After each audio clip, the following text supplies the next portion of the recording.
For generations, the descendants of Israel were in slavery and cried out to God. God delivered them. In about 1 year, we find that they were complaining about freedom and about the things that they had in Egypt. They were willing to trade freedom for minimal things. The question we need to ask ourselves is, what are we willing to trade our freedom for? And how cheaply do we trade that freedom? Many, many years ago, more than I'd like to remember, our church did a program called Walk Through the Bible. And it was kind of done over a short period of time and went through the Bible.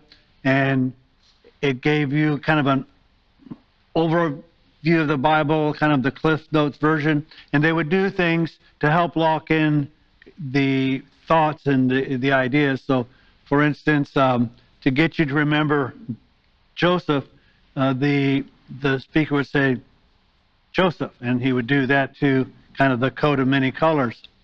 And so a little after that, I had an opportunity to speak, and I said, well, if this is Joseph, what is this?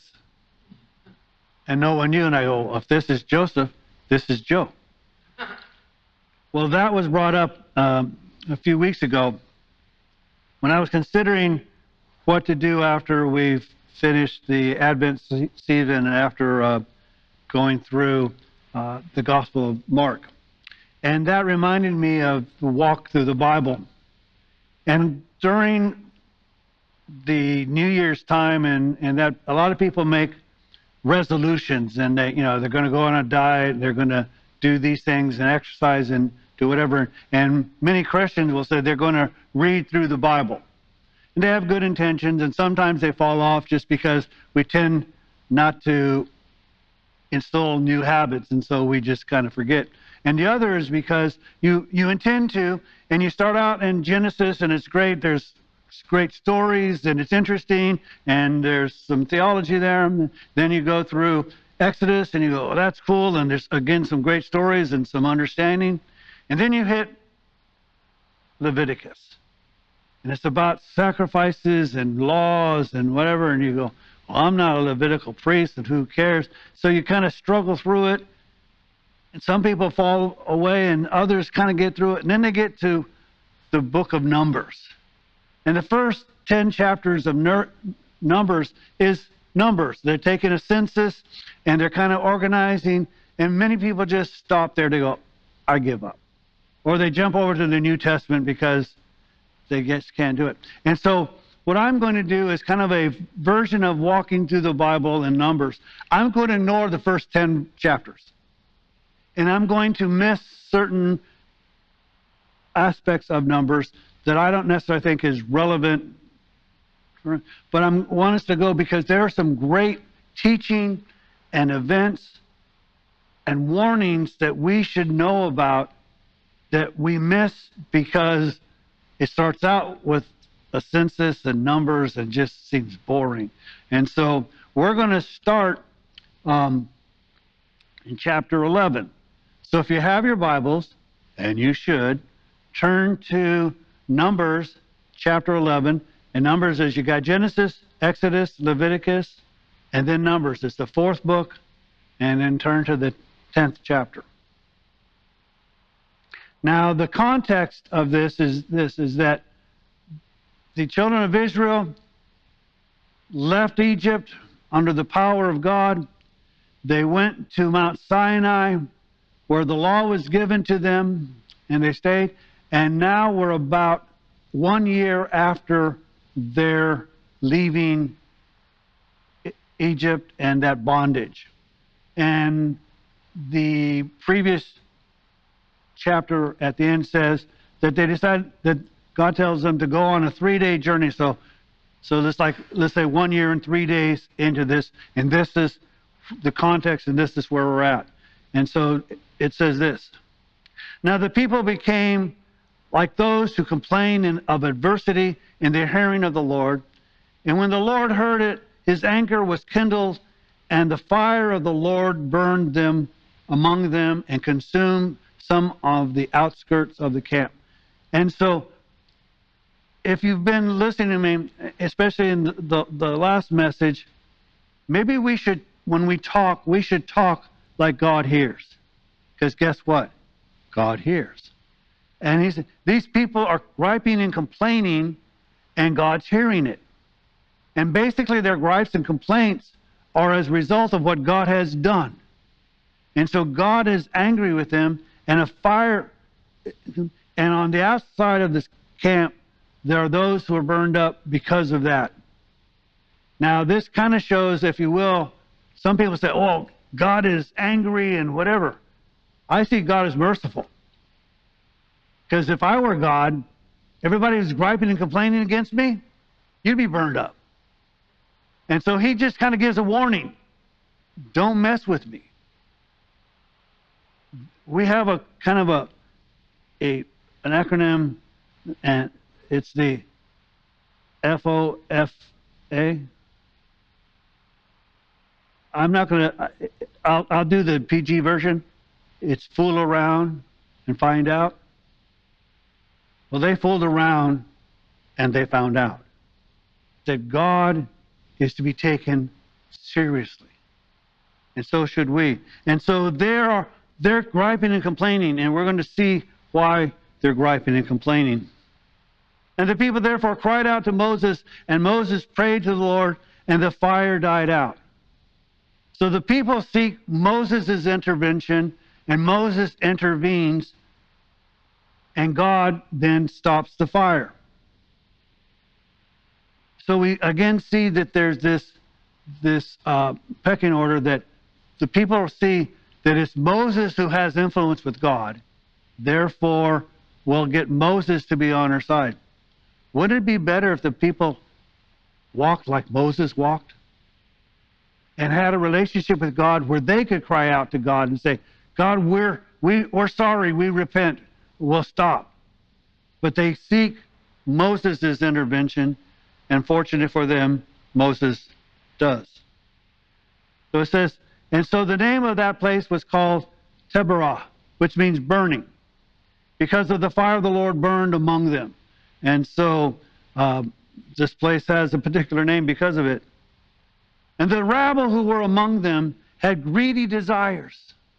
And also the sons of Israel wept again and said, who will give us meat to eat?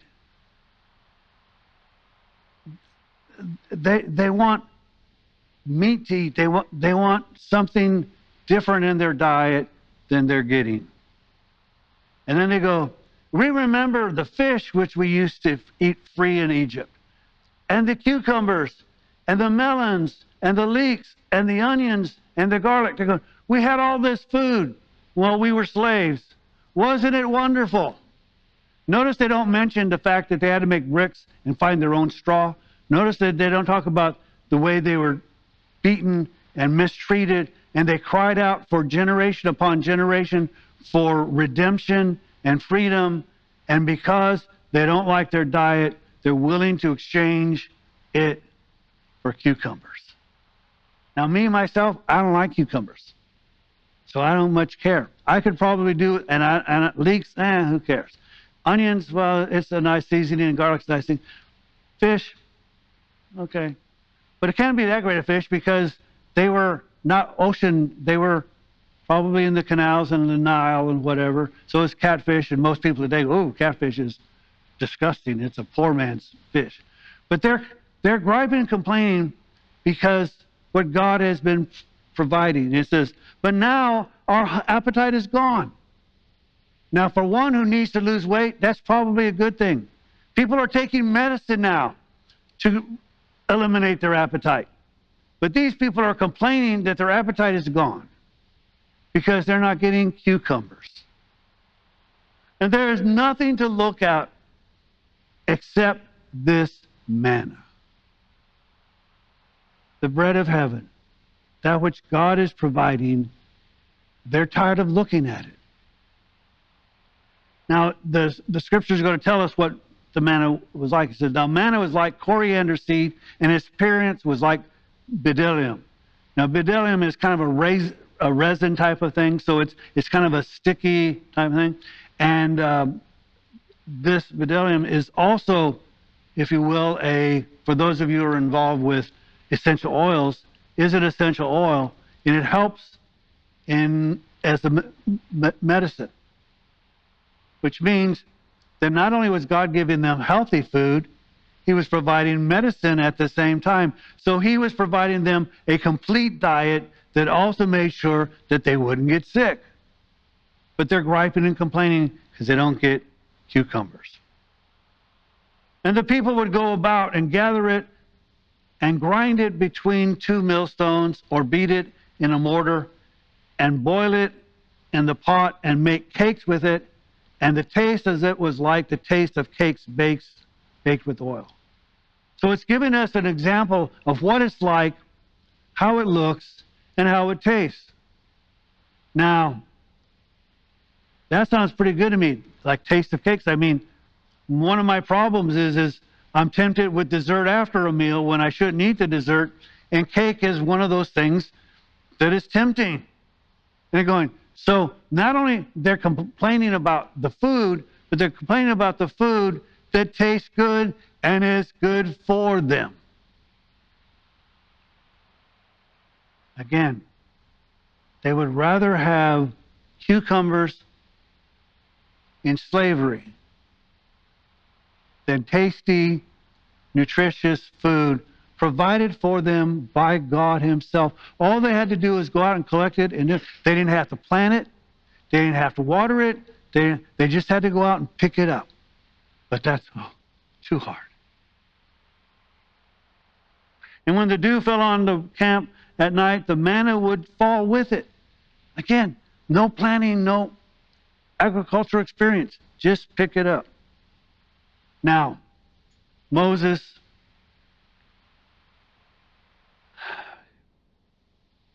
God loved Moses because we're going to see how tolerant he was. So now Moses heard the people weeping throughout the families, and each man at the doorway of his tent, and the anger of the Lord was kindled greatly, and Moses was displeased. He's unhappy that this is happening. And as many people do, Samuel and other people of God take it personal, and Moses is displeased because it's not going well. And so Moses said to the Lord, "Why have you been so hard on your servant?" Notice it's all about me. They're griping that the food is bad, but it's now about Moses, not about the people, and not about God. It's all about me. Why are you treating me this way, God? And why have not found favor in your sight, that you have laid the burden of all this people on me? Again, he's on himself. But notice, he's saying it's all my responsibility. Moses tried to free the people. It didn't work out so well. He ended up for 40 years in Midian. When he came back, when God told him to, God performed 10 wonders. Moses didn't perform 10 wonders. God performed 10 wonders. When Pharaoh finally allowed the people to go, and when they got to the Red Sea, not the Sea of Reeds, God separated the waters and they walked on dry land. Moses didn't do it. When they walked through the wilderness and all this other time, God led them by a cloud at day and a cloud of fire by night. Wasn't Moses' doing, it was God's leading. When God gave them the law, Moses wasn't the lawgiver. He was simply the one who took it down. God has been doing all of these things, and yet now Moses is saying, "Oh, it's all about me." Then he goes, "Was it I who conceived all these people?" No. "Was it I who brought them forth, that you should say to me, carry them in your bosom as a nurse carries a nursing infant to the land which you have sworn to their fathers?" No, he never did. God always said, they're my people, this is my promises, and this is what I'm going to do. Moses is taking on burdens God never asked him to do. God simply said, I'm going to talk to you, you're going to tell the people, and we're going to go. God has always been responsible for his people, not Moses. And so when God gives us a ministry, a task to do, it's because God has given us something to do that he will perform and that he wants to get glory by the fact that we're doing it. Not that we're great at it, but that he is, and he gets the glory, because I can't believe what Pastor Joe is doing because of how awesome God is. Because if I could get the glory, then it would be nothing spectacular. So Moses, again, is taking on a burden that God never asked him to.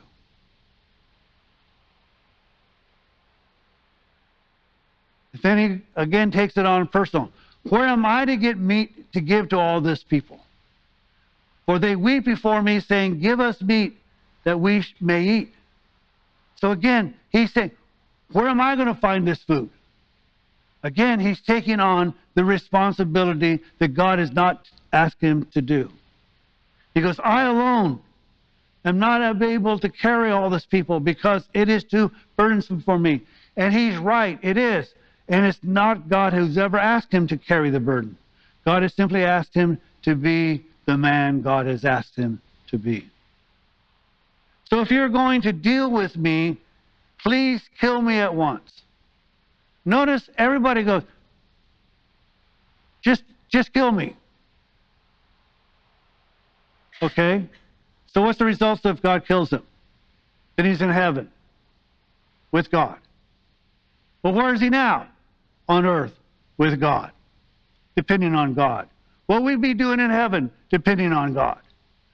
So for the believer, what's the really good advantage of being dead when God has called you to do something? So he goes, again, it's just kill me. Well, maybe you should have said that before you ever started. And do not let me see my wretchedness. Don't let me see the fact that I can't do it. Well, guess what, Moses? You can't. No one could. That's why God called you, so that he would get the glory of what he is going to do. So when God has called us to do something, let's not take on the burden of what God has called us to do. God called us that we may do it so that he may get glory. And the Lord therefore said to Moses, and I just said, you're right.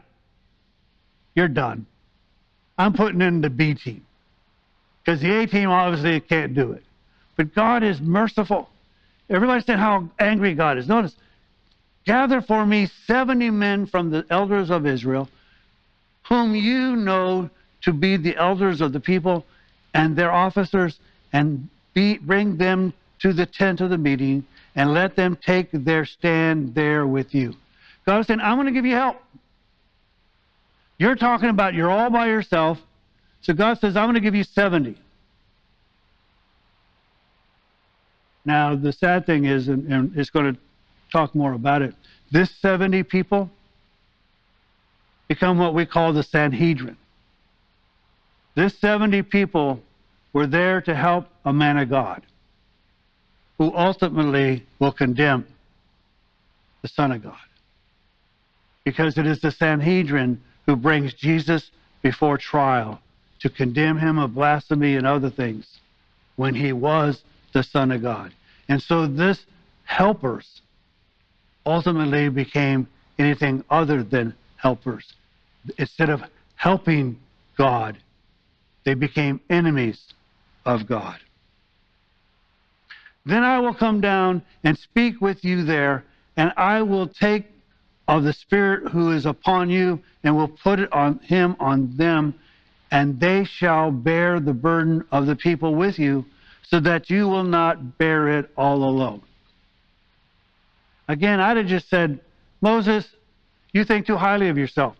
You're not bearing it alone. It's God's responsibility, not yours.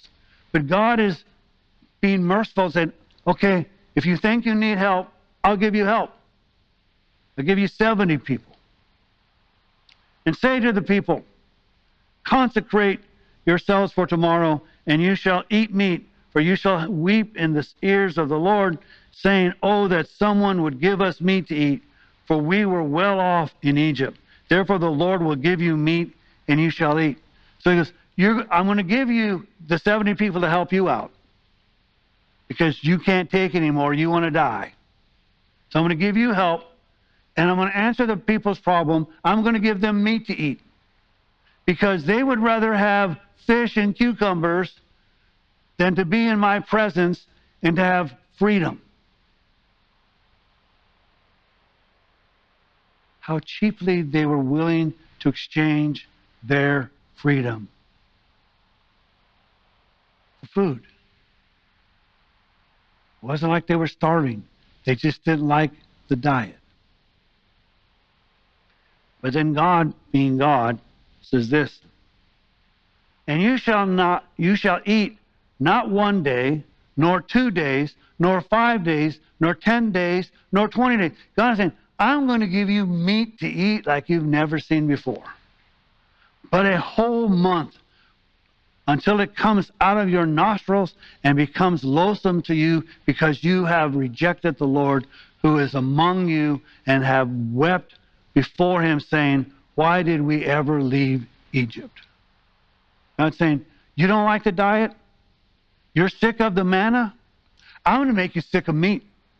It's going to be in your nostrils, because you have rejected me and my presence. See, again, Moses has taken it personal. Oh, it's all about him. No, God says, it's not about you, Moses. They're not rejecting you. They're rejecting me. They would rather be in slavery than in my presence. They would rather be eating cucumbers than eating the manna from heaven that I have given them. But then Moses again takes it all on himself. But Moses said, the people among whom I am are 600,000 on foot.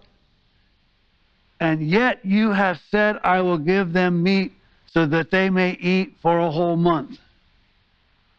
Should flocks and herds be slaughtered for them to be sufficient for them? Or should all the fish of the sea be gathered together for them to be sufficient for them? He's going, I don't know where to get it. Even if we wiped out all the cattle and all the flocks and everything, and we're in the middle of the desert, but if we find a fishing hole and we're able, there wouldn't be enough, because there's 600,000 of them. Where am I going to find it? Notice what God said. God didn't say, Moses, we're going to feed them. You go find a month of meat. God never said that to Moses. And yet Moses makes the excuse, where am I going to find it? The Lord said to Moses, is the Lord's power limited? Or to say another thing, is there anything impossible for God? The man who speaks for God is short-sighted.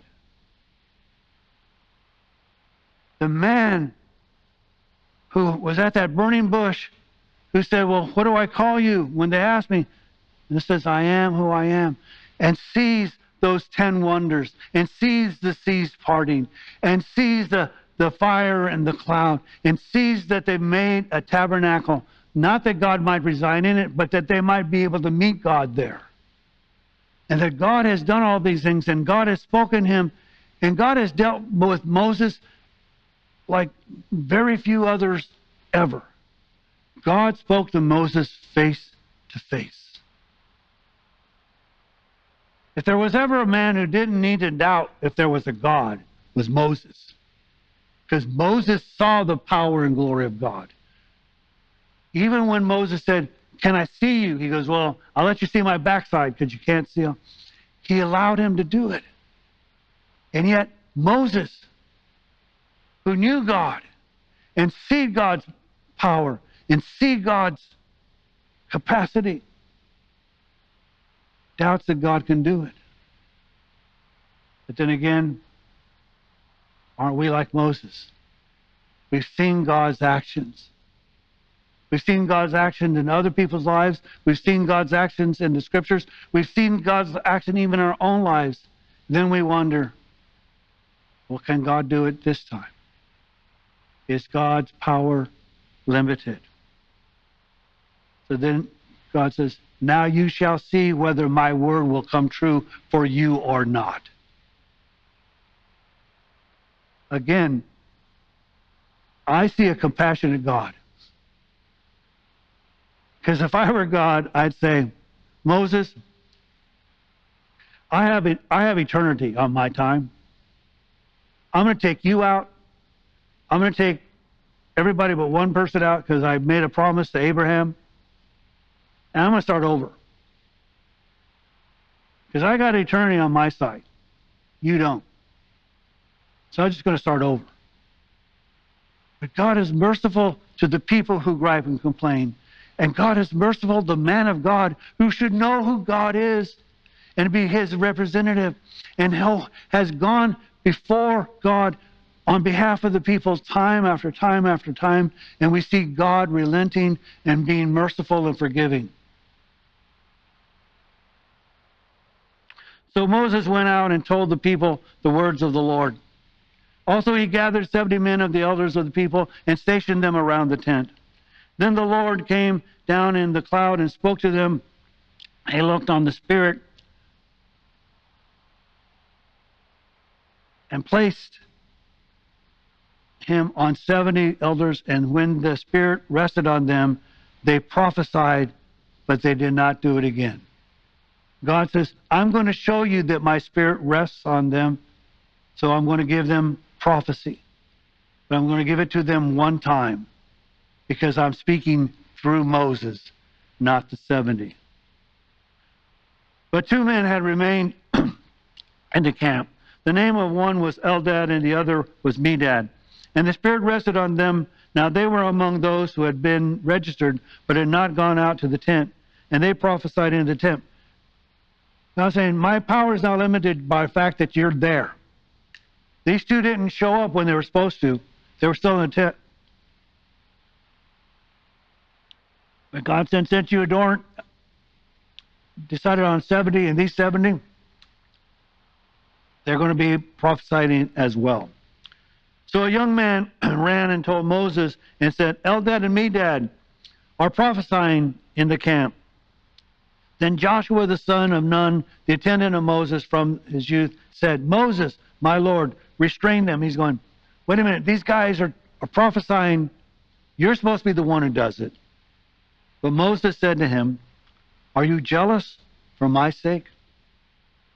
Would that all of the Lord's people were prophets, and that the Lord would put his Spirit on them. Fast forwarding a few thousand years. After Jesus' death and resurrection, is not his Spirit placed in all who believe in Christ? Moses' prayer, in essence, gets answered because his Spirit rests upon us. Then Moses returned to the camp, both he and the elders of Israel. Now there went forth a wind from the Lord, and it brought quail from the sea, and let them fall beside the camp, about a day's journey on this side, and a day's journey on the other side, all around the camp, and about 2 cubits deep on the surface of the ground. There's a bunch of quails, 2 feet thick, all over the place. They don't even have to use shotguns to get them. They're just there on the ground. All they got to do is pick them up. Kind of like the manna. All they had to do is just pick it up. And the people spent all day and all night and all the next day and gathered the quail. And he who gathered least gathered 10 homers. See, even the ones who were kind of not that effective at doing it picked up a lot of quail. And they spread them out for themselves all around the camp. And while the meat was still between their teeth, before it was chewed, the anger of the Lord was kindled against the people, and the Lord struck the people with a severe plague. You want meat? I'll give you meat, and you'll be sick as you chew it. Maybe when we ask God to do something, maybe we should be a little more complete. God, give us meat to eat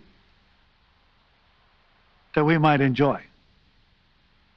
Can I have prime rib as opposed to hamburger? But God says, you want it, you're going to get it, but you're not going to like it.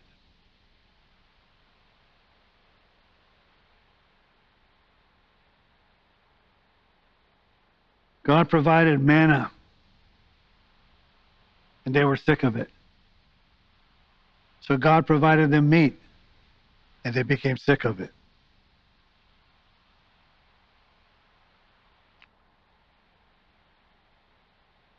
Today, Christ has given us freedom. For those of us who believe in Him, we have been given forgiveness and mercy and redemption.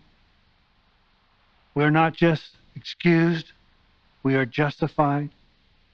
We are not just non-sinners, we are children of God. We have eternal life. We are free to not have to follow rules to beat salvation. We do what God has asked us to do out of response of love, not to get salvation. We are free through our faith in Him.